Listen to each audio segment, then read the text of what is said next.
وما أرسلناك إلا رحمة للعالمين. Bismillahirrahmanirrahim. Assalamualaikum warahmatullahi wabarakatuh.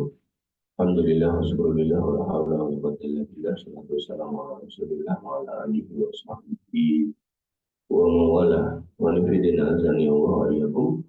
Alhamdulillah, bersyukur kehadirat Allah Subhanahu wa taala yang masih memberikan nikmat kepada kita sehingga kita bisa bertemu lagi pada forum kajian kita, yaitu kajian pada subuh.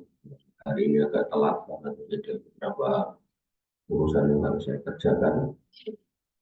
Kita sampai di berserikat dalam membeli hewan kurban, yaitu bikin kurban.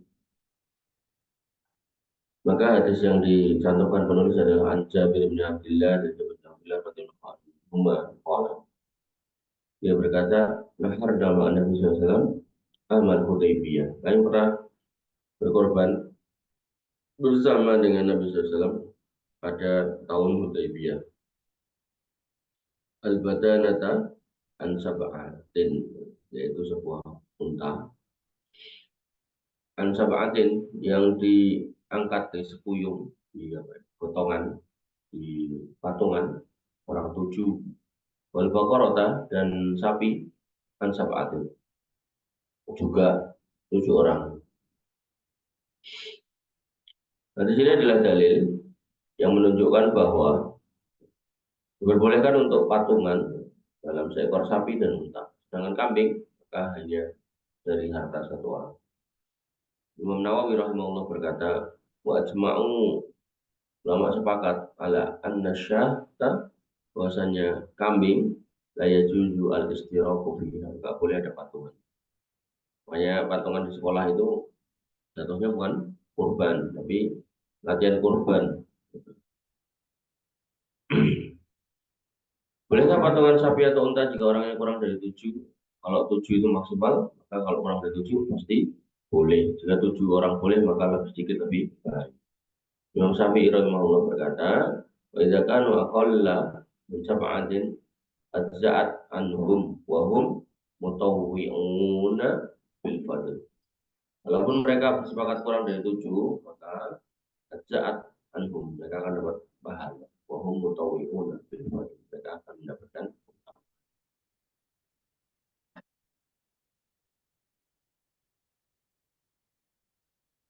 Kemudian keterangan semisal namun lebih gamblang ditemukan oleh Abu Bakar Al-Kisani Al-Hanafi rahimahullah. Jadi kalau melihat yang dikutip-kutip ini, beliau tidak condong pada satu mazhab. Perkataan ulama Hanafiyah diambil, ulama Hambali diambil, ulama Syafi'i diambil. Dan ini juga nggak salah ya, artinya kalau orang saya pokoknya Syafi'i ya monggo, tapi bukan berarti kalau yang model begini terus disalahkan orang kok nggak punya mazhab, enggak gitu. Wala syakka fi jawazi badanatin aw baqaratin an aqalla min sab'atin. Dan nggak ada keraguan bahasanya boleh dalam berserikat pada unta dan sapi kurang dari 7. Bian astaroka isnani aw salasatun aw arba'atun aw khamsatun aw sitatun badanatin aw baqaratin. Yaitu dengan cara serikatnya 2, 3, 4, 5, 6 pada sapi atau unta. Karena lamma jaza'at sub'u wa ziyadatu aula. Maka kalau kemudian diperbolehkan 7, wa ziyadatu aula, maka lebih baik dari itu ya lebih boleh. Wa sawa'un ittafaqat ansiba'u bil qadri wa ikhtalafat. Sama aja ittafaqat, disepakati dengan sibah. Enggak ada. Bil qadri aw ikhtalafat. Tidak masalah apabila pemilihan dibagi rata, sawaun ittafaqat rata. Bil qadr dalam harga aw ikhtalafat. Jadi beda-beda juga enggak apa-apa. Jadi kalau dibagi 7 itu sebenarnya enggak harus sama. Misalnya ada yang iuran 10 juta, misalnya 2 juta, 2 juta, enggak apa-apa. Apa ikhtilafat atau beda? Ba'da alai yang kusa anus selama nggak kurang dari 7, maksimal 7. Kalau sepertujuh aja boleh, maka lebih dari sepertujuh itu ya boleh. Lebih dari sepertujuh itu jangan dibayangkan seperdelapan ya. Malah. Jadi kalau dalam bahasa seper dengan subuh itu kalau bilangan pembilangnya itu lebih kecil, ya, sepertiga, seperempat, seperlima itu berarti menunjukkan orangnya lebih sedikit. Jadi jangan kemudian dipikir, ini kan bahasanya kan apa namanya faziyadatu, lebih banyak, kemudian aula, ape atau boleh. Maka bukan berarti kalau ini ditambah, oh berarti maksudnya naik sepertujuh boleh, so, lebih dari sepertujuh boleh, berarti seperdelapan, sepersembilan bukan. Tapi lebih itu maksudnya lebih sedikit orangnya, sehingga penyebutnya itu berkurang, pembilangnya berkurang dari seperenam, seperlima. Ini bisa dipahami. Contoh, 2 orang berkorban 17 juta, sepertujuh dari itu adalah 2,5. Maka tidak masalah kalau pertama mengeluarkan 10, yang kedua adalah 7. Tapi salah satu tidak boleh menyetor kurang dari 2,5. Oh, nggak boleh kurang dari sepertujuh. Boleh setor lebih, tapi nggak boleh kurang. Jadi tinggal harganya berapa nih? 35 juta, ben gampang. 5 kali 7 kan 35 ya. Nah, 35 juta, berarti satu bagiannya 5 juta. Nah, terus orang yang nyetor 10 juta, berarti yang lainnya berapa? Ya minimal 5 juta. Kalau menurut ini, gitu. Nggak boleh kurang dari sepertujuhnya. Gambaran yang kedua, 3 orang ingin berkorban. Berarti itu sapinya sekian, sepertujuhnya sekian. Maka tidak masalah bila orang pertama adalah segini, orang kedua segini, orang ketiga segini. Ini karena orangnya cuma 3 ya. Kalau orangnya 7 ya mau nggak mau kalau ada yang paling gede ya sisanya tetap akan di bawah harga sepertujuh. Namun salah satunya nggak boleh menyetor dari 2,5. Berarti contohnya nggak bisa sepertujuh. Maksudnya nggak bisa 7 orang, mesti harus kurang dari 7 orang. Misal 5 orang, 5 orang kalau 35 dibagi 7 kan 5 juta nih. 5 orang berarti kurang 2. Itu otomatis 1 orang itu ada yang 15 juta. Tapi kalau sepertujuh ya mau nggak mau ya dibagi 7. Atau bisa juga gini, 35 juta diasumsikan. Sapi ini ternyata dapatnya 38. Yang 3 juta ini dilelang. Siapa yang mau nambah? Orang gelem kok bagian di foto. Rata-rata kita kayak gitu ya. Lalu mikir timbangan dagingnya kayak beda ora, nah kayak beda lagi mau. Kalau bisa tuh ibadah tuh ya kalau emang ada kesempatan nambah tambah aja. Soal nanti dagingnya sama atau kurang nggak usah dipikirkan. Berserikat dalam pahala. Pada penjelasan sebelumnya kita memahami tentang masalah fatwa untuk melihat kurban. Salah satu hal lain yang mesti dicermati bahwa satu berserikat untuk membeli hewan kurban dengan berserikat dalam hal pahala. Ialah 2 hal yang berbeda. Pada permasalahan berserikat dalam hal pahala, maka tidak ada batasannya. Seekor kambing yang dikorbankan pahalanya bila sampai pada orang yang ia niatkan agar juga dapat pahala pun. Ini sebagaimana pendapat Syekh bin Baz, beliau mengatakan lahu ayyusrika fi thawabiha man sya'a minal ahya wal amwat. Seorang boleh mengikutkan siapapun yang ingin diikutkan dalam hal pahala, baik orang yang masih hidup atau mati. Sama ini, ketika kurban itu kita masukkan, kita tambahkan orang-orang tertentu yang kita yakini akan dapat, yang kita sayangi akan dapat pahala, itu nggak akan mengurangi pahala, nggak akan mengurangi pahala, karena kebaikan ya suatu amal itu Allah akan lipat gandakan pahalanya ketika memang di situ ada orang-orang yang berserikat. Gitu. Jadi pahalanya nggak akan berkurang. Tapi kalau berserikat dalam membelinya ya pasti ada yang harus berkurang, harus ada yang dikeluarkan. Gitu. Jadi misalnya harganya 35 juta tadi ya tetap harus dibagi. Nah, kemudian seorang muslim yang berkurban telah mewakili orang-orang dulunya, sehingga tidak perlu berkurban lagi pada saat sudah ada orang di rumah yang berkorban. Sebab ibadah kurban adalah sunnah kifayah. Sunnah kifayah.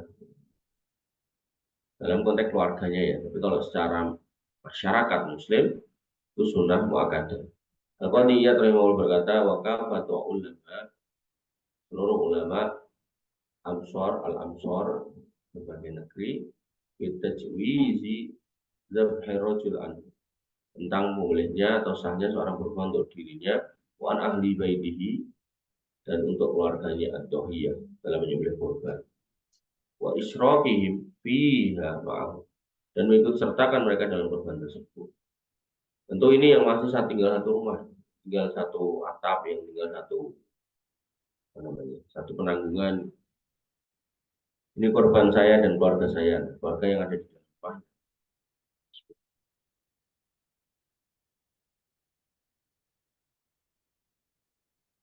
Namun hal ini dengan ketentuan orang yang diikutkan tersebut, nah ini tinggal bersama di satu rumah yang sama, makan sama bersama mereka, jadi kerabat dari yang berkorban. Tinggal bersama, tapi kemudian itu tamunya ini nggak masuk. Dia harus orang yang keluarganya, apakah bapaknya, ibunya, istrinya, anaknya. Berkorban kambing sendirian lebih utama daripada serikat dalam kurban unta dan sapi ya, di kemarin yang tanya. Utama mana, kambing sendirian atau serikat? Judulnya menunjukkan kambing lebih utama. Penting untuk diketahui bahwa berkorban seekor kambing sendirian lebih utama daripada berkorban seekor unta atau sapi secara patungan. Al-Faqih Abu Ishaq Ibrahim bin Ali As-Sirazi rahimahullah berkata, wasyatu afdalu min musyarakati sab'atin fi badanah au baqaratin li'annahu yan faridu bi iraqati damin. Kurban dengan kambing lebih utama daripada gabungan 7 orang untuk kurban unta atau sapi, karena dia sendiri dalam menumpahkan darah. Jadi lebih dilihat menumpahkan darahnya. Kalau sendirian itu lebih baik daripada sepertujuh. Karena semisal itu, ya ini pendapat ini bukan qot'i ya. Pasti nanti ada pertentangan atau ada perbedaan di ulama yang lain. Keterangan semisal itu juga dikemukakan oleh Imam Ibnu Qudamah Al-Maqdisi rahimahullah, wa syatu abdul min siraqi fi badana. Satu ekor kambing lebih utama daripada patungan unta. Li'anna iraqat tadam maqsudatun fil udhiyah, karena menumpahkan darah adalah maksud dari kurban. Wal munfaridu yadqurrubu bi iraqihi kulli. Maka orang yang sendirian dalam nyembelih, dia itu nyembelih menumpahkan darahnya sendirian itu. Tapi kalau orang 7, yang nyembelih kan satu orang, nggak mungkin 7-7-nya megang pisau semua. Nah, keutamaan menumpahkan sendirian itu loh, itu yang kemudian menjadikan sebab kenapa sendirian itu lebih utama. Dan ini jarang dibahas di kitab-kitab ya. Umumnya cuma jelaskan lebih utama mana. Sebabnya apa? Ini. Berutang agar bisa berkorban, boleh nggak? Karena dikatakan jika ingin punya gambaran pasti di depan untuk melunasinya, maka hal ini baik.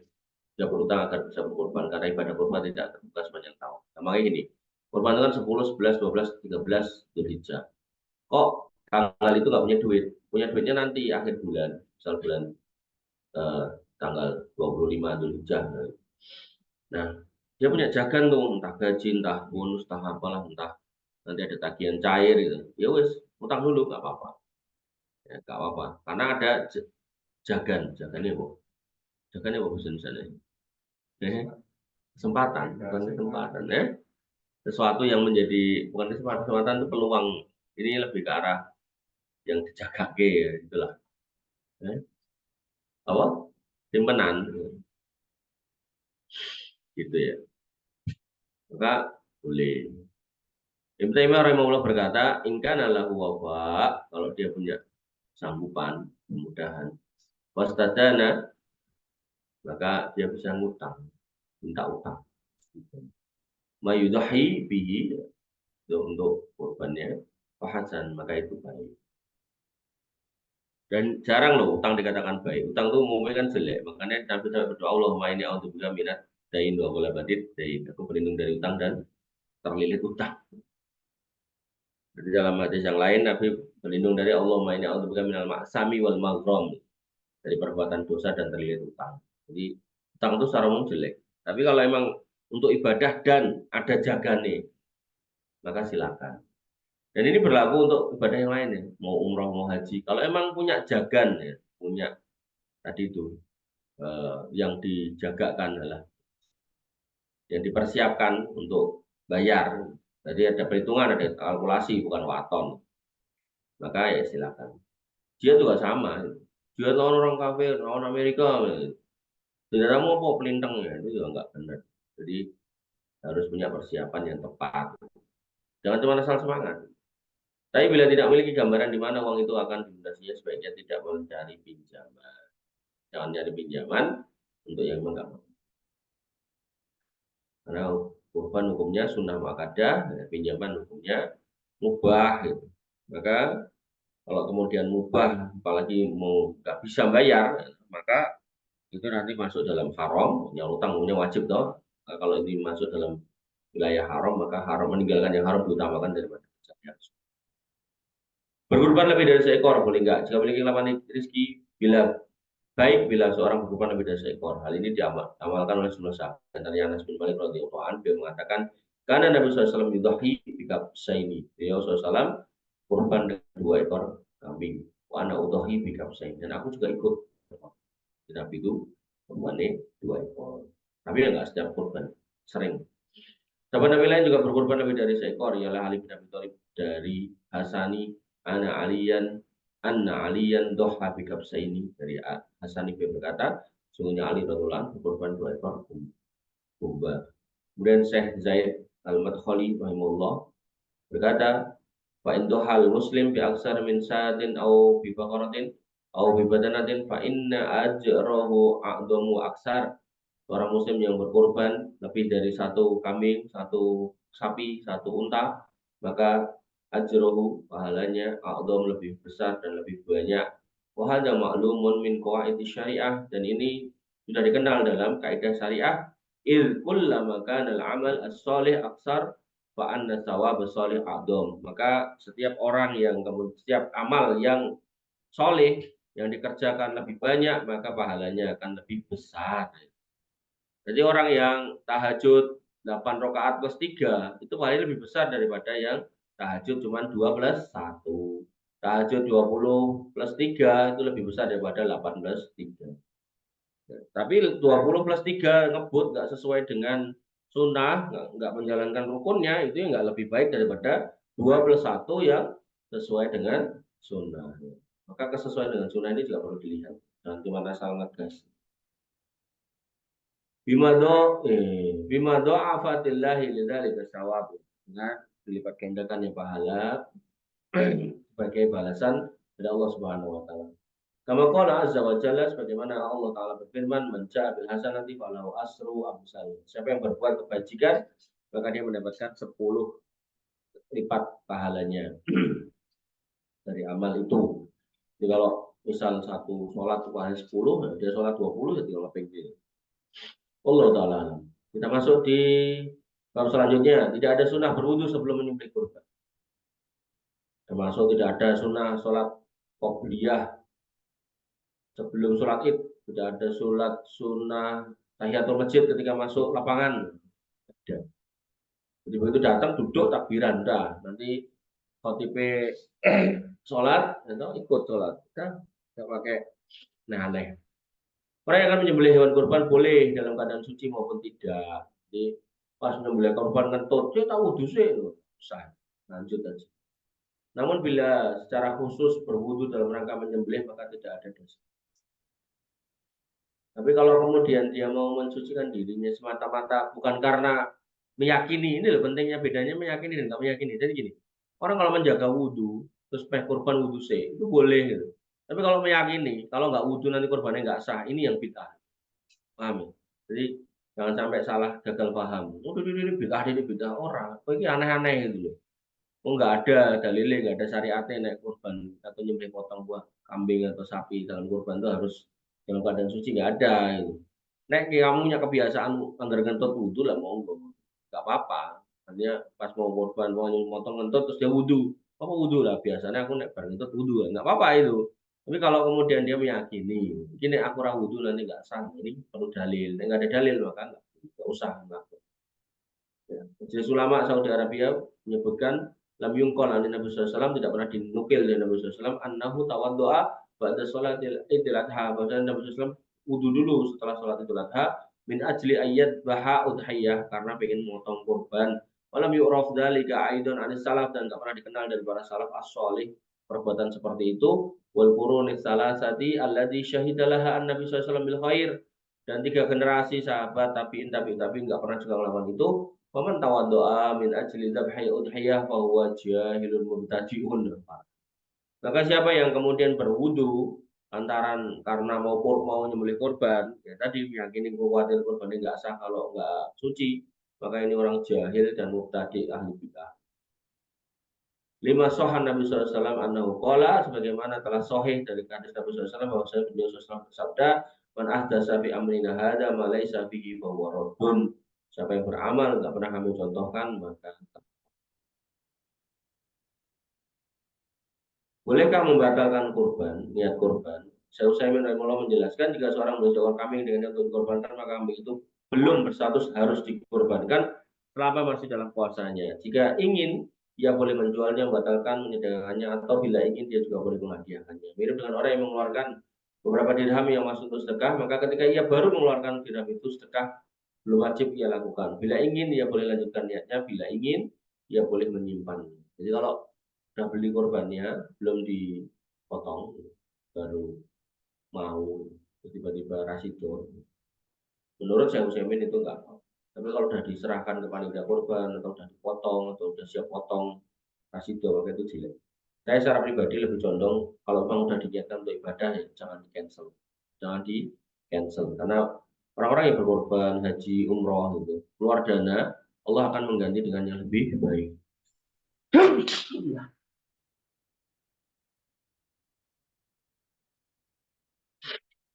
Allah akan mengganti dengan yang lebih baik. Jadi jangan sampai kemudian wah butuh duit terus ditol meneh.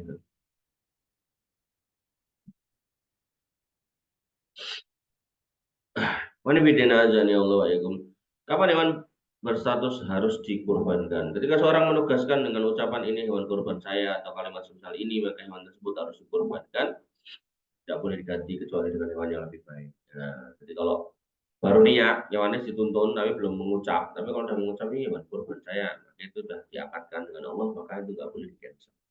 Ibnu Qudamah al-Maqdisi berkata rahimahullah, idza qala hadhihi udhiyati sharat wajib. Kalau kemudian dia mengatakan ini loh kurbanku, maka itu menjadi wajib. Imam An-Nawawi berkata, idza ishtara syatan wa nawaha udhiyatan malakaha. Kalau seorang itu memberi pedus dan kemudian meniatkannya untuk kurban, malakaha, miliknya itu, wala tasiru udhiyatan bimujarradin niyah, balla yalzamuhu dhabhuha hatta yanzurahu bil qaul hadza madhabuna wa bihi qala Ahmad wa Dawud. Maka ini sah sebagai korban miliknya, namun tidak otomatis menjadi hewan kurban hanya karena niat dikorbankan. Nah, tidak selama masih diniat. Balla yalzamuhu dhabhuha hatta yanzurahu bil qaul. Tapi nggak wajib untuk dipotong selama dia belum mengucapkan. Jadi dalam hati itu belum terhitung. Tapi begitu sudah ngomong, ini korbanku, maka wajib. Ini adalah madhab kami. Dan juga Imam Ahmad dan Abu Dawud mengatakan ucapan ya. Jadi kalau sudah diakatkan dengan ucapan. Sama kayak itu loh, perempuan. Wanita itu ewer-ewer ngalor ngidul, tapi selama belum ada serah terima dengan ucapan. Serah terima kan ucapan. Saya terima nikahnya, atau dari bapaknya dulu, saya nikahkan anak saya Fulanah binti Fulan. Terus yang lanang orang ngomong menunggu ahem, ya nggak sah. Saya terima nikahnya, itu baru kemudian sah. Kalau masih ingat bikin nikah, ya, maka dengan ucapan orang dengan mengeluarkan duit, tapi dengan ucapan ini, ucapannya tidak saya serahkan atau saya nikahkan, kemudian saya terima, tapi saya siap engkau zinai mas, gitu kan. Dengan kamu membayar 300.000, 400.000, atau 1 juta, itu ya sah, tapi dalam konteks akad jual beli sah, tapi dari sisi yang diperjualbelikan haram. Tapi kalau nikah itu halal, dibaleni malah dapat pahala, ya. Maka hal ini perlu diperhatikan ya. Makanya kalau ada orang tanya, Oh, aku ngucapke selamat Natal ora ngaruh karo imanku. Itu salah ya. Memang orang kalau imannya turun, itu nggak kerasa gitu. Beda kayak orang haus atau orang lapar. Telat minum, telat makan, mesti kerasa haus atau lapar. Tapi kalau udah imannya turun, itu nggak kerasa. Gitu. Bahaya gitu. Makanya Nabi SAW kan mengingatkan badiru bil amal solihah, buru-buru beramal yang soleh gitu kan. Fitanan, karena ada muncul fitnah, kaki ilail mudlim, kayak malam yang gelap mulai datang. Sampai nanti ada kata apa? Asbahal mukminan itu. Orang itu berpagi-pagi bangun pagi mukmin itu. Tapi sorenya kafir itu. Ada yang juga wa amsahal mukminan itu. Sore-sorenya mukmin, tapi kemudian paginya kafir. Jadi kayak gitu. Jadi pada saat hewan status wajib untuk dikorbankan karena sudah ditegaskan sebagai korban, maka ada sebuah konsekuensi. Dausamen berkata, anak mulai juzu nakalul mil, nggak boleh kemudian dia memindahkan kepemilikan fiha bibaiin ya, dengan cara dijual wala hibatin hadiah. Sudah dikatakan ini korban saya atau dijual ya, nggak boleh. Wala ghairihima, dan tidak juga selain dari keduanya. Illa ayyubaddilaha, kecuali kalau memang mau diganti ya silakan. Bi khairin, dengan yang lebih baik minha au yabi'aha liyastariya khairan. Atau boleh korban yang udah mau niatkan mengucapkan terus buat jual, tapi untuk dibelikan lagi yang lebih baik minha, yang dari itu lebih baik dari itu. Fayudhahi bihi, kemudian kamu korbankan. Berkorban dengan niat pahalanya untuk orang yang sudah meninggal, hukumnya beda-beda dikarenakan masih punya banyak bentuk. Pertama, orang yang meninggal diikutkan dalam pahala korban, sedangkan yang korban adalah masih hidup, maka bentuk ini boleh. Jadi kalau misal kamu nyawa bapak udah mati, terus kamu korban, dalam korban itu sebutkan Bismillah ya Allahu Akbar, ya Allah ini dariku dan untukku dan keluargaku termasuk bapakku yang sudah mati, ya itu boleh. Dalilnya, karena Nabi SAW menyembelih korban ya untuk beliau keluarganya dan dimaklumi bahwa di antara keluarga beliau ada yang sudah meninggal. Ya, nanti ketika dibahasakan dengan untuk keluargaku ya termasuk orang tua yang sudah meninggal. Apalagi nih korbannya seorang anak ini karena nyontoh bapak ya. Ini luar biasa kalau itu. Jadi bapaknya itu dapat terus transferan pahala. Kedua, orang yang masih hidup berkorban dengan niat khusus buat orang mati, seperti anak yang membeli seekor kambing dengan niat untuk bapaknya sudah meninggal. Tentang bentuk kedua ini banyak ulama yang menegaskan amal ini bukan amal generasi setelah.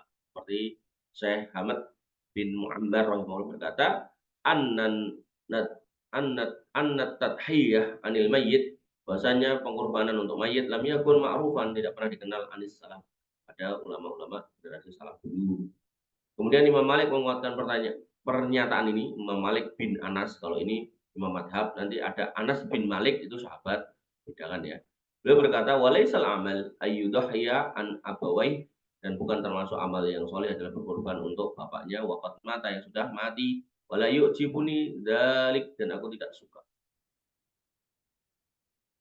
Ulama lain seperti Abdullah ibn Mubarak, ini juga ulama yang luar biasa. Abdullah bin Mubarak itu begitu masuk kota, itu orang-orang di belakangnya ngindili karena pengen majelis sama beliau. Sampai sendal jebat juga dipegang ngoyak. Abdullah bin Mubarak, orang luar biasa ilmu. Makanya ya Allah, mumpung masih muda mas, perbanyak ilmu. Benar, saya yakin. Saya dulu muda, boleh ilmu nuklir malah. Wilayah ayut yutasaddaqa anhu, sedekah dengan niat pahalanya untuk sedekahkan walayudohan, lebih aku sukai daripada berkorban atas namanya. Jadi lebih baik itu pas korban itu diikut sertakan namanya daripada harus khusus, menurut Abdullah bin Mubarak. Namun ada sebagian ulama yang membolehkan berkorban khusus untuk orang yang sudah meninggal dengan alasan itu sama aja dengan sedekah bagi mayit. Namun seperti penjelasan di atas, jika ingin berbakti pada orang tua yang telah meninggal, kita tidak harus menjadikan amalan khusus korban untuk orang tua kita, karena dengan korban sendiri kita juga bisa melibatkan orang tua kita dalam mendapatkan pahala korban. Yang ketiga, korban khusus untuk mayit, tapi mayitnya wasiat. Jarang nek bapak mati, tolong tahun korban nunggu bapak. Jika tidak lebih dari sepertiga hartanya, maka wasiatnya mesti dijalankan. Syekh Utsaimin rahimahullah mengatakan, "Idza ausal mayyit ayyudhiya anhu", kalau mayit berwasiat untuk berkorban untuknya, Fahuna tutabba'u wasiyatuhu, maka diikuti wasiatnya, wa yusdohhiya anhu ittiba'an liwasiyati, dan kita korbankan karena ikuti wasiatnya. Jadi gini, misalnya ya bapak pacar maling gitu, terus bapak pacar ninggal ke harta warisan misal 3 miliar, 3 miliar. Maka kalau itu wasiat, maka ambil sepertiga dari harta warisannya, berarti biro? 1 miliar. Nah, karena korbannya njaluke ben tahun gitu kan. Maka kan nek kowe nyimpen duit 1 miliar kan engko kuwatirnya duitnya ora payu maning gitu kan. Nah, maka duitnya lebokke bank, cari bank syariah, pakai akad wadiah, nggak mau pakai riba gitu kan. Terus nanti tiap tahun kamu belikan sapi 1 ekor sampai duit itu habis, caranya gitu. Atau bisa juga duit itu kamu putar dulu untuk usaha, nanti tiap tahun kamu keluarkan gitu. Tiap tahun kamu keluarkan. Yang penting tanggung jawab. Ya, jadi kalau itu diwasiatkan boleh, sangat boleh karena wasiat. Tapi diambil dari harta peninggalannya. Ya, tapi wasiat tapi nyuruh pakai harta saya boleh enggak lah? Kamu sebagai anak mau enggak? Kalau kamu mau ya, alhamdulillah. Insya Allah itu jadi poin berbakti. Tapi kalau enggak, ya enggak ada kesulitan atau keberatan yang kemudian harus dilaksanakan. Artinya la yukallifullahu nafsan illa wus'aha gitu. Lo enggak berani kalau memang kita enggak sanggup enggak apa-apa. Sanggup, monggo, enggak apa-apa. Agar bisa mendapatkan pahala berkorban tanpa berkorban. Caranya gimana? Harta memang memiliki peran penting untuk menjalankan semua ibadah, haji, sedekah, umroh, semua butuh duit. Dan tentu tidak semua dari kita punya duit. Tapi gimana biar kemudian kita yang nggak mampu untuk berkorban tapi bisa dapat pahala? Masih ada cara lain. Abdullah bin Amr rahimahullah radhiyallahu anhu, maaf. Abdullah bin Amr bin Al-As radhiyallahu anhu berkata, Nabi SAW pernah mengatakan kepada seorang, umirtu yaumil adha aidan ta'alahullahu azza wa jalla li hadzal ummah. Aku diperintahkan untuk berkorban pada saat Idul Adha yang Allah telah tetapkan bagi umat ini. Laki-laki itu berkata ketika mendengar itu, ara'aita illam ajid illa manihatan unsa wa udahhiya biha. Bagaimana pendapat engkau ya Rasulullah kalau saya hanya memiliki hewan betina yang menjadi sumber rezeki saya? Jadi dia untuk binatang betina itu diperes susunya buat dijual, buat diminumkan itu. Benar-benar itu sawah ladangnya lah. Profesinya dari situ. Apakah saya juga harus berkorban gitu? Beliau SAW menjawab, la, enggak. Walakin ta'khudhu min sa'rika wa tuqallimu adfaraka wa taqussu syaribaka wa tahliku anataka wa dzalika tamamu udhiyatika indallahi azza wa jalla. Enggak, kau pangkas rambut, kau potong kuku, kumis, cukur, bulu kemaluan, dengan itu kau mendapatkan pahala berkorban secara sempurna. Enak tuh. Jadi kalau yang udah niat kurban, beli kambing kurban, nggak boleh potong. Begitu kemudian sudah motong kurban, silakan cukur, silakan potong kuku, potong rambut, gitu kan. Termasuk potong rambut-rambut yang ada di tertutup baju, gitu kan, bagian di samping dan seterusnya, gitu kan. Maka itu dilakukan oleh orang yang kurban. Lah nek kurban, itu yo lakonono, maka kata Nabi kamu akan dapat pahala yang sempurna. Ini banyak orang nggak tahu loh ini di sini. Pelajaran dalam hadis ini yang pertama, penyebab utama orang tidak berkorban tapi mendapatkan pahala korban adalah ikhlas dan niat jujur untuk ikut berkorban namun terhalang oleh keadaan. Pengen, ya, tapi nggak punya kesanggupan. Al-Mula Ali Al-Qari rahimahullah berkata, ya, ai udhiyatu kata matun biniyatika al-khalis. Kenapa korbanmu itu dianggap sempurna? Karena kamu punya niat yang tulus.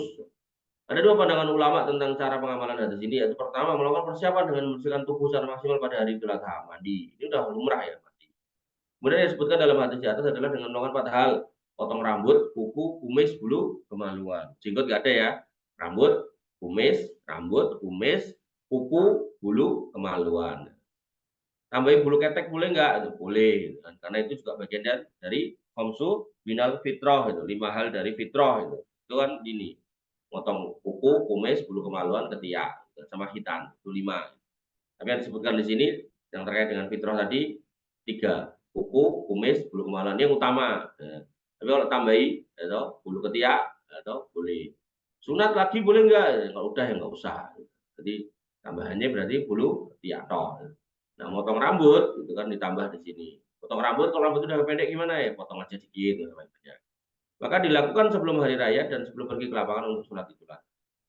Nah, jadi kalau dalam konteks ini dilakukannya sebelum sholat id, berarti 1 hari sebelumnya. Tapi kalau konteksnya orang yang korban dilakukan setelah potong kurban. Ini nek ra ngaji ini kira mudeng loh. Atau dengan tidak motong rambut, kuku dan seterusnya pada tanggal 1 Dzulhijjah sampai dengan hari hewan kurban disembelih. Artinya dia melakukan seperti yang dilakukan oleh orang yang berkurban. Ini metode berikutnya. Dipotong, dibersihkan itu setelah ada hewan yang disembelih atau setelah sholat id. Kedua cara di atas memiliki kemungkinan yang sama kuat, maka boleh melakukan salah satu antara di atas, sebab intinya dengan niat seorang untuk sungguh-sungguh ingin berkurban, niat TC. Sebagaimana diterangkan oleh Mullah Ali Al-Qarib sebelumnya. 3. Begitu berartinya niat dalam kehidupan seorang muslim, dengan niat seorang bisa meraih pahala meskipun tidak memiliki kemampuan untuk menjalankan suatu ibadah.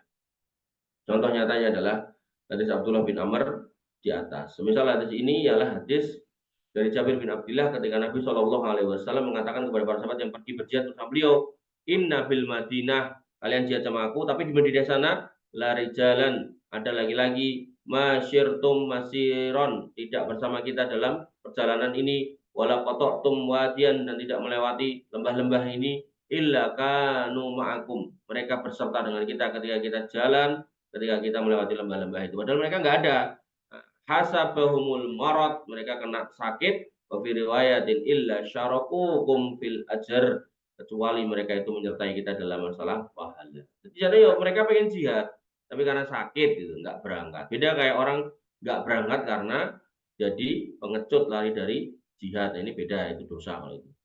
Semoga Allah memudahkan kita yang belum berkesempatan untuk korban pada tahun ini untuk tetap menjalankan pahala berkorban dengan menjalankan kandungan hadis di atas. Artinya, kalau kamu belum punya kesanggupan, niatlah berkorban, pengenlah berkorban, persiapkanlah dirimu untuk berkorban, sholat itu disambut dengan penuh kegembiraan. Semoga ya Allah berikan pahala korban untuk kita yang tidak berkorban karena tidak punya kemampuan, bukan pelit ya, bedakan ya. Kemudian hukum menggabungkan niat korban dengan akikah gimana? Walaupun sama-sama menyembelih hewan, namun ibadah kurban dan akikah memiliki sebab yang beda. Kurban dianjurkan tersendiri, sedangkan akikah dilakukan terkait dengan lahirnya anak. Atas dasar ini maka tidak bisa menggabungkan niat kurban dan akikah sekaligus.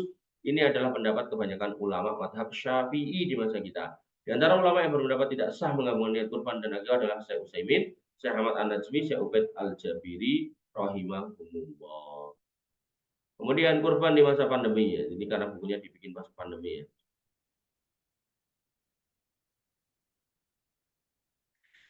Maka ketika sebuah masyarakat, sebuah lingkungan kena wabah, jadi ini pandemi yang baca wabah, nggak harus COVID dan macam-macam. Maka selain menjaga kesehatan dan mematuhi segala aturan yang diperlukan oleh pemerintah, senantiasa wajib menjaga ibadah wajib serta memperbanyak istighfar, tobat juga menjadi amalan yang penting yang dilakukan secara khusus dan sepanjang waktu secara umum. Satu hal yang perlu diingat bahwa pelaksanaan kurban yang diselenggarakan selama terjadinya wabah masih berlangsung ini harus mengikuti aturan yang ditetapkan oleh pemerintah, baik yang terkait dengan tempat penyembelihan, teknis penyembelihan dan lain. Jadi sebagai seorang pemerintah akan mengatur, kita sebagai warga manut itu paling enak. Hidup dalam suatu negara itu paling enak itu manut sama pimpinannya selama pimpinannya tidak menyuruh pada yang maksiat. Jadi totong ini manut. Contoh lah, pemerintah menetapkan lampu merah berhenti, dongeyel gimana? Tabrakan di mana-mana. Ya, atau ada orang berpendapat sebaliknya. Pemerintah ngomong nek merah berhenti, hijau melaku, dia nggak rumus dewi. Nek merah jalan, nek hijau berhenti. Coba. Selesai sudah tabrakan di mana-mana. Maka yang terbaik itu pemerintah itu dihadirkan untuk menghadirkan stabilitas. Maka warga yang baik ya tinggal ngikut gitu. Selama tidak memerintahkan untuk berbuat dosa, maka kita wajib patuh karena Allah Subhanahu wa taala sendiri yang memerintahkan, ya ayyuhalladzina amanu atiullaha wa atiur rasul wa ulil amri minkum. Iman kita itu akan solih, akan lurus ketika kita taat pada Allah dan Rasulnya dan pada pemerintah. Atau kepada pemerintah juga hal yang baik yang disampaikan Nabi SAW, beliau bersabda, "Waman atau al amir, fakat atau ani sopo sing manut sama pemerintahnya, maka dia patuh sama aku, taat pada aku. Waman asal amir, dan siapa yang kemudian mendurhakai pemimpin, maka dia fakat asal amir, fakat asoni, dia telah mendurhakai aku." Sedangkan taat pada Rasulullah SAW akan menghantarkan seorang ke surga. Kullu ummati yadkhulunal jannah illa man aba. Jadi siapa yang taat amir adalah taat aku, siapa yang taat aku masuk surga. Para sahabat bertanya, tiap umatku masuk surga, illa man aba, kecuali sih nggak mau. Siapa yang nggak mau? Kata Nabi SAW.